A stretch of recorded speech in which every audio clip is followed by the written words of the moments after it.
Shalom Vracha à tout le monde. Yaakov Avinu doit quitter cette terre. Il dit à Yosef de l'enterrer en Eretz Israël avec ses pères, Abraham, Isaac. Mais il lui dit en ces termes: Veshachafti im avotai, je vais dormir avec mes pères. Unsatani mimisraim, tu vas lever mon corps de l'Égypte en Eretz Israël. Ukvartani bikvoratam, et tu vas l'enterrer là-bas dans le sépulture. Il y a une grosse question que Rabbi Yosef Karo, le codificateur du Shulchan Aruch, dans son livre fabuleux, Magid Mesharim, c'est lorsque l'ange se révèle à lui dans le sommeil, il lui raconte des secrets de la Torah, Hidushim Niflaim. Il demande la question, l'ordre n'est pas exact. Je vais dormir avec mes pères. C'est après, il fallait dire, tu vas lever mon corps, tu vas l'enterrer dans la caverne de Marpella avec mes pères, et après je dormirai avec mes pères, pas le contraire. Et le Rav dit, en vérité, Yaakov, il dit à Yosef, écoute-moi, mon fils, que j'aime tellement. J'ai pas besoin de toi pour mon âme. Mon âme, elle est attachée avec la caverne de Marpella, avec mes pères Abraham et Isaac. Et donc, dès lors qu'elle prend congé du corps, elle est déjà en train de dormir là-bas. C'est fabuleux ce secret qui est immense. Il nous révèle, Olam Haba, il nous révèle que l'âme, elle est en fait reliée avec un monde invisible, un monde extraordinaire de douceur. Elle va être là-bas déjà. Il restera le corps qui n'est qu'un décor qui va devenir poussière. Et donc, je te demande de prendre ce corps, de le lever et d'y aller jusqu'à la caverne de Marpella et l'enterrer parce que je ne pourrais pas le faire moi. J'ai une question. Pourquoi il le fait jurer pour l'enterrer en Eretz Israël à la caverne de Marpella? Quelle est la relation? En effet, nos sages disent que Yaakov insiste à ne pas être enterré en Égypte, pour plusieurs raisons. La première raison, c'est d'abord, les Égyptiens l'ont vu comme un dieu. Ils pourraient faire de lui une idolâtrie. À quel moment, pour quelle anecdote, il s'est passé une chose pareille, comme quand il est venu d'Eretz Israël et il est rentré en Égypte, le Nil est venu se prosterner devant lui. C'est-à-dire que le Nil a débordé, est venu se prosterner devant les pieds de Yaakov. Le pharaon a vu ça. Les sages égyptiens ont vu ça. Ils ont dit, c'est pas un homme ça. C'est un saint homme. C'est un ange. C'est un tzaddik. C'est pourquoi le pharaon, il lui demande beaucoup de questions.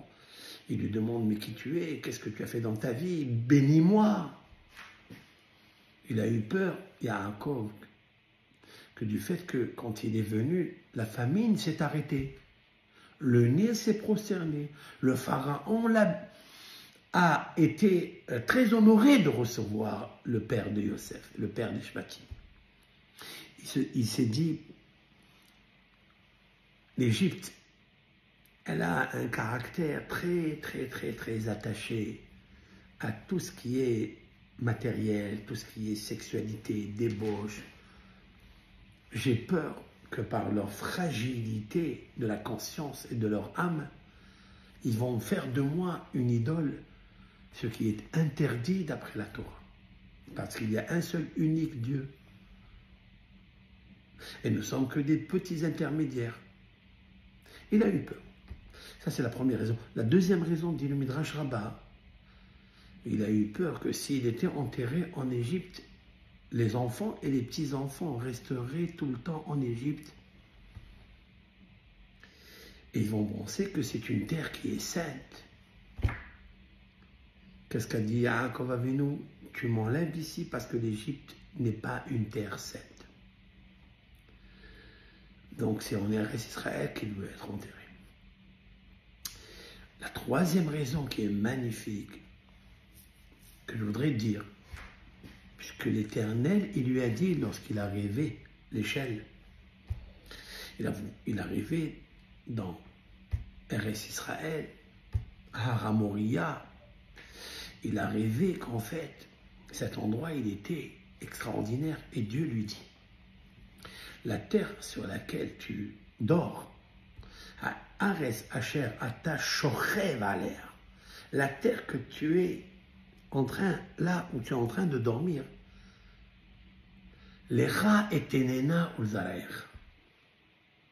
je vais la donner à toi et à tes descendants. C'est la terre d'Eretz Israël, là où est le temple. Dieu, il lui promet ça. Donc, Yaakov, il se précipite, il dit à son fils, mon fils, immédiatement que je quitte ce monde, mon âme, elle va être déjà là-bas, Shochev, Veshachavti imavotai. Attention de me laisser ici, parce que si tu me laisses ici, ma descendance, elle sera éternellement en Égypte. Et je ne recevrai pas le cadeau que Dieu m'a donné, la terre d'Eretz Israël, ni pour moi, ni pour mes descendants. Dieu lui dit, la terre où tu dors, je te la donnerai à toi et à tes descendants. Alors c'est la raison pour laquelle Yaakov il dit, Veshachavti imavotai.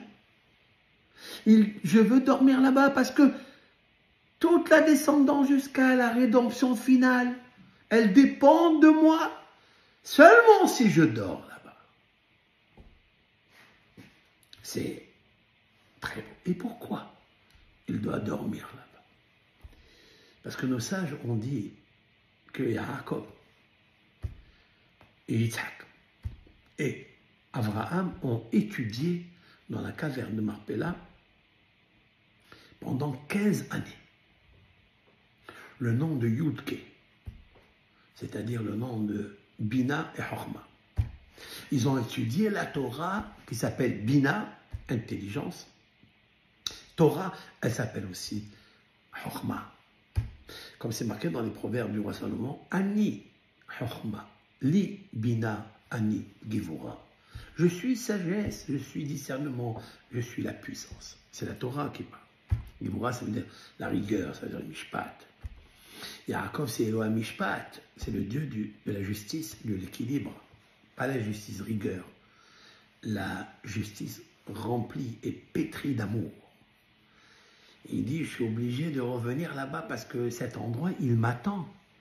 J'ai créé par papi Abraham et papa Yitzhak, j'ai créé l'atmosphère de Me'arat HaMarpella, de l'étude de la Torah. Mon âme, elle s'est imbibée déjà dans mon vivant là-bas. Donc là-bas, mon âme est attachée. Et donc mon âme, elle, quand il quittera le corps en Égypte, elle est déjà reliée à sa source, à la Torah. Parce que la Neshama, elle vient de la Torah. Maintenant, le corps, tu seras obligé, mon fils, de le prendre ici, parce que qu'est-ce que tu vas faire avec le corps ici? Ça veut dire, je m'explique.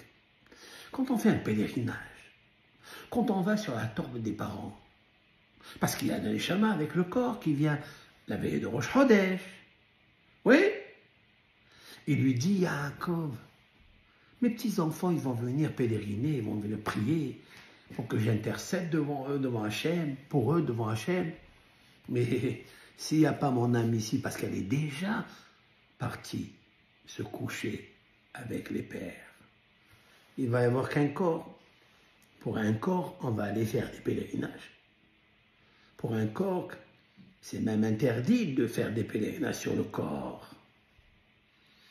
Et là, ça nous dévoile un grand secret. Pour ceux et celles qui disent, qu'est-ce que font les Juifs, vont pèleriner, un tzaddik. Mais qu'est-ce que ça veut dire ça, Doresh el Hametim?